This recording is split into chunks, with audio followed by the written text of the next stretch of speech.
I have the Executive Director of the Federation of SMEs, Mr. John Walugembe. Good morning. Good morning, Flavia. Yes. You and I, just before we went on, were talking about how you have a business, you started, but the human resource. Yes, and I think as a country, if we are to grow, if we are to ensure that the private sector is the engine of growth, we must ensure that we are serious people. I find many Ugandan employees smart, but with a very poor work ethic. Yes. And this is a problem because we can do work. If you go around the world, you find that you go to South Africa, very good doctors. Go to Kenyatta International Hospital in Kenya, run by Ugandans. So it means we know what to do. Yes. But when we are home, we just choose not to. I was about to say that. I've always wondered, someone doesn't want to work here, but it's telling you, Dubai went. So I'm like, how? There's not any different. In fact, it might be tougher wherever you're going to go. So human resources is key. But when we're reviewing the private sector, John and I were chatting, and he figured there are key components we can use to look at to sort of define how the private sector has worked or not worked for 2018. And you wanted us to start with the contribution of different sectors. Yes, because the contribution of different sectors shows us who is performing well and who is struggling. Agriculture, they say, is the backbone to our economy, but it still only contributes around 23% to GDP. And yet a lot of energy has been put in funding, in seeds, in certain services. I mean, I feel like a lot of energy has been put there for this year. I think the challenge is that we are not adopting what I would call a value chain approach. We are focusing so much on production. Now, if you focus on production without focusing on processing, without focusing, you have to take the product to the market. Yes. And a lot of value addition has been focused on food crops and not cash crops. So if you're not focusing on cash crops, it means people are adding value to things that they are going to eat. And it means that if there's excess food, then people will not buy. So we need to ensure that we take a more balanced approach. We focus on value addition that is focused on cash crops, and then we adopt a more sustainable or value chain based approach to focusing on agriculture. And then industry still contributes around 21% to the economy. Now, the industrial sector is important because the industrial sector actually leads to the growth of other sectors due to its forward and backward linkages. For instance, if you produce maize, you need to turn it into flour, in which case you need an industry. So if the industrial sector is weak, it means it affects the sectors. So I think that we need to invest there as well going forward. Then the services sector is doing well, close to 50% contribution to GDP. When you're talking about services, for viewers who may not know, we're talking about financial services, we're talking about telecoms, we're talking about tourism, we're talking about real estate, we're talking about education. And unfortunately, it's not employing as many people.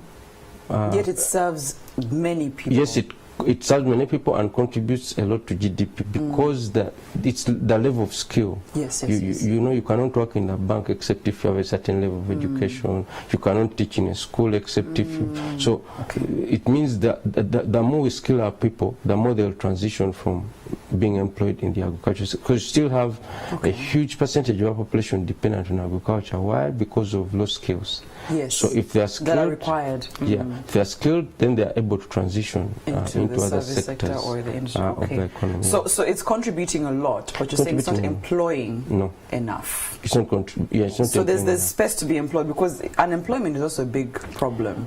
Of course, and for younger people, because I keep asking people, for you when you left the village to come to Kampala, for whatever, whether you came to trade, whether you came to, how many of us have actually gone back to see whether the family plot? So that shows you the future of agriculture and so on. So it means most young people do not want to be involved in the agriculture sector, they prefer the services. Something different. Yeah, so services or industry would be interesting. So I think we need to put a lot of emphasis on those to ensure that they absorb more young people. And the only way to do that is to ensure that young people are skilled, they have the right attitude to work, and they are motivated. It's like how they say, how many people do you have in school who are saying, I'd like to be a botanist? You have more saying, I'll do business.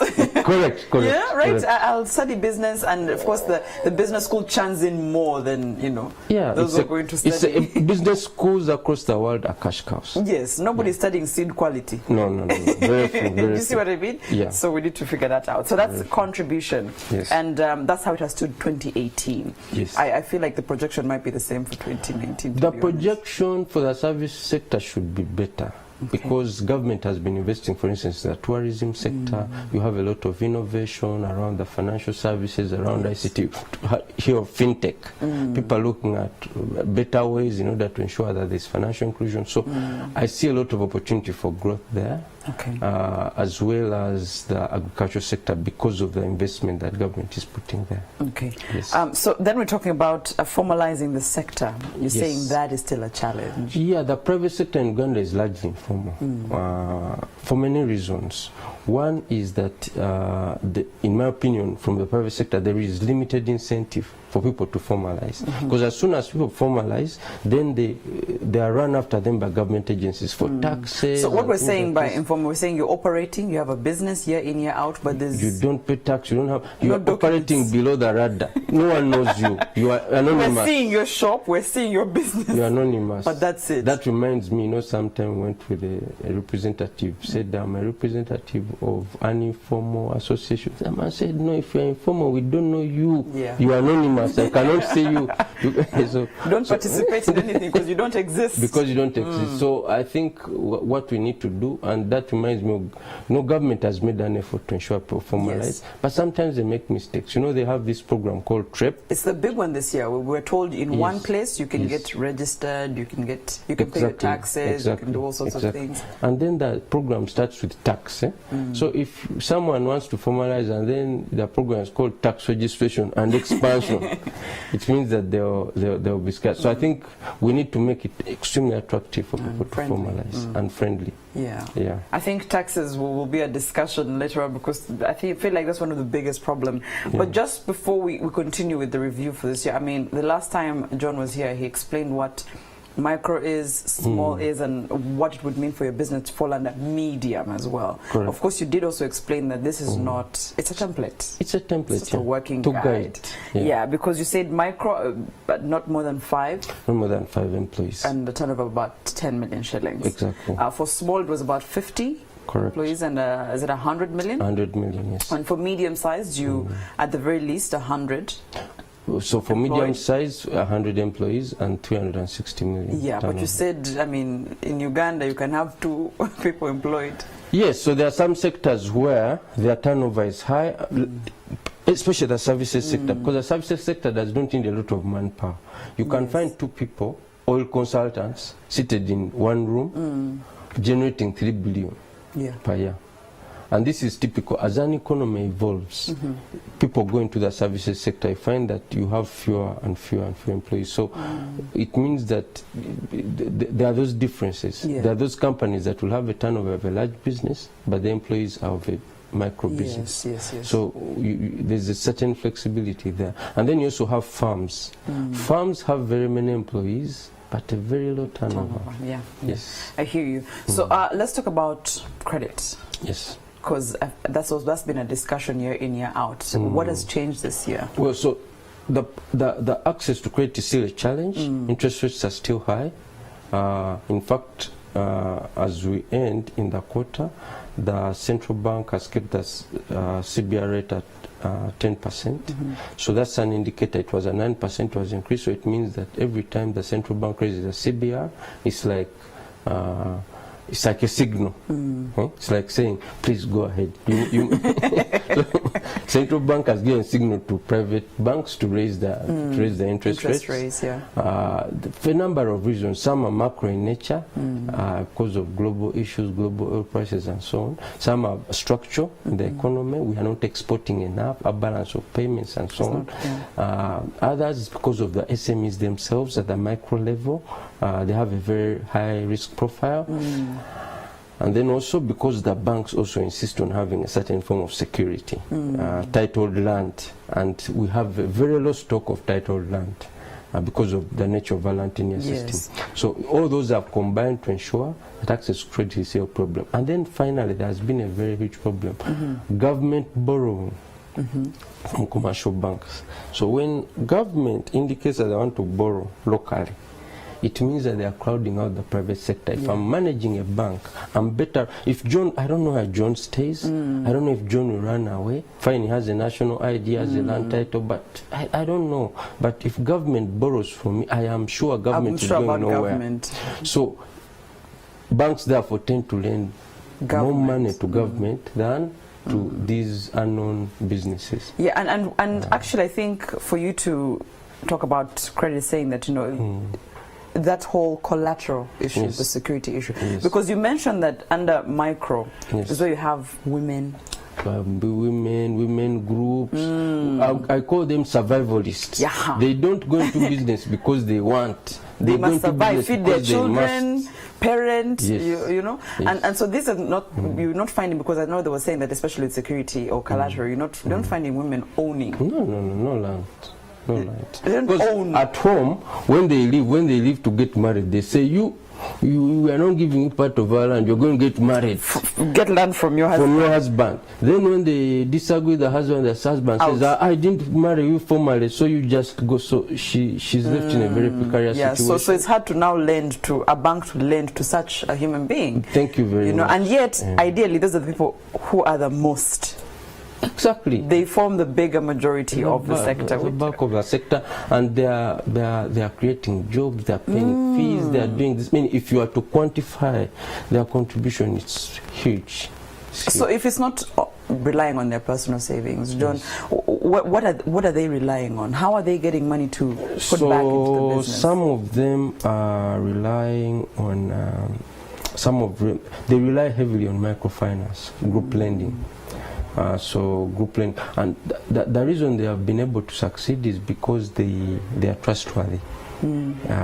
Most of these women don't cheat. The men are very good at, if they borrow, they divert the money, then they are not paying, and so on. So because these women are very good at repaying loans, banks have thrived on offering them group loans as groups and things like that. So most of them are relying on that. But if you look at the interest rates, it's unfair.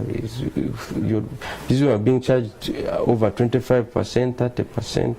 Outside of even the interest rates, I mean, they're also not giving you money to scale, to become a large business. No.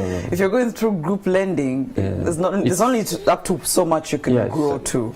So that's also worrying. So, but let's talk about employment creation. You talked about this micro business, saying these are the people who are actually giving people jobs, churning out the jobs. But the sector, in terms of creating employment this year, that was out when we started January. We complained about no jobs. We're in December. We're still complaining about no jobs. And when you're talking about the service sector, you still mentioned that. You still said it should be employing so many people. So the services sector is not, as I said, because of the level of skill. So what that means is that level of skill, and also sometimes attitude, work ethic, those are the soft skills that are not. So that's why you find that you don't have very many, for instance, Ugandan CEOs, because sometimes those other soft skills, emotional intelligence, being able to manage teams and so on, are lacking. But also you find that you have a lot of people who are unskilled, particularly youth. Because they're unskilled, they can only depend on particular sectors. They can only depend on trading, petty trading, border business. Are we talking about educated? I've gone through university, I've graduated? No, so they are the unskilled and uneducated. They are the educated but unskilled. You studied something that is not what industry wants. We want, or what you studied, even if you studied what you studied to be an accountant. Yes. But whatever the accounting you studied in school is not what we use. We have our own system called Navision, or we have our own system called QuickBooks. So when you come into my business, you are unskilled in what I do. Yes. So I need to basically skill you. So that is still a problem. Yes. And I think what government can do, what other governments have done, is to bridge that gap. Because here you leave everything to the employer to invest in skilling this individual. I'm hiring you, I'm training you, and you're spending money on training. Thank you. And after 2 years, you leave. You come to me and say, oh, you know, I got a better offer and things like that, which is unfair. So you can create what they call job centers. Because people can't write CVs, people can't even write application letters, the English is so terrible. So what these countries do is that they create what they call job centers. In job centers, you get young people, you train them, this is how they do CVs, this is how they do this, this is how they do this. You give them basic skills to do a job, and then you start placing them with employers. By the time they come to John, they're already Thank skilled. you. I don't need, slightly, I can add, but I don't need to invest as much. From zero. From zero. I'm telling you. So as we're sort of wrapping up, taxes, that's still not favorable. So the tax base is still narrow, unfortunately, and what government has been doing is the people who are in the tax net, it is like in school. If a teacher comes and it's class time and people are playing, and then the teacher arrests 10 boys, then he says, okay, now that I have you, it is now you people that are going to punish on everyone's behalf. On everyone's behalf. So I think what government has done is that the people who have come forward formally have been, especially in the private sector, some of them are struggling with a very high tax burden, that they feel like they are taking on the burden that their friends in the informal sector should also be taking. Which we already talked about, that those in the informal sector are many. The majority they are many. They are relaxing, they are unknown, they don't pay anything. Anonymous businesses. Anonymous businesses. So I think what government ought to do, especially in this year, is to see creative ways. How do you expand the tax base? And how do we ensure that I'll give them an example. They were saying, okay, we were stuck, we don't know, we brought OTT tax because we didn't know what to do. No.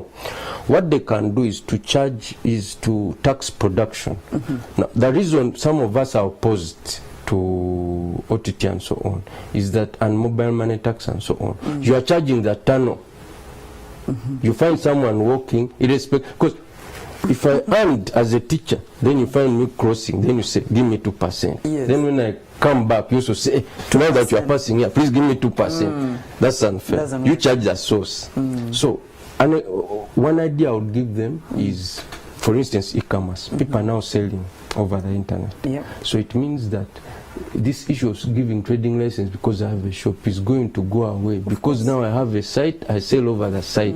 So if you charge internet sales, if you put sales tax or VAT on internet sales, you are likely to earn money than just putting a blanket thing. If you use so many bundles, you pay, because I may be using many bundles, I'm just chatting. Yes. But you charge the guy who is selling something. So I think what they need to do is to come up with a very unique sales tax that charges online sales. This may be a bit unpopular, but this is where the world is going. Supermarkets are closing, sales are going online.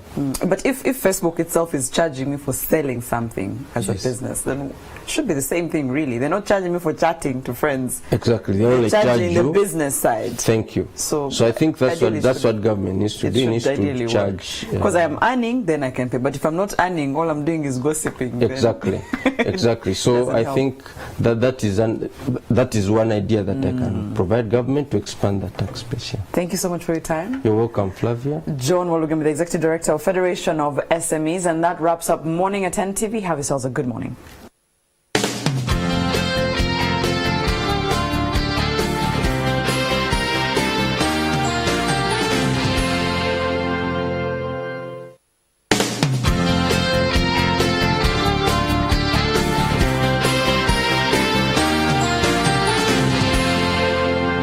Watching Morning at NTV.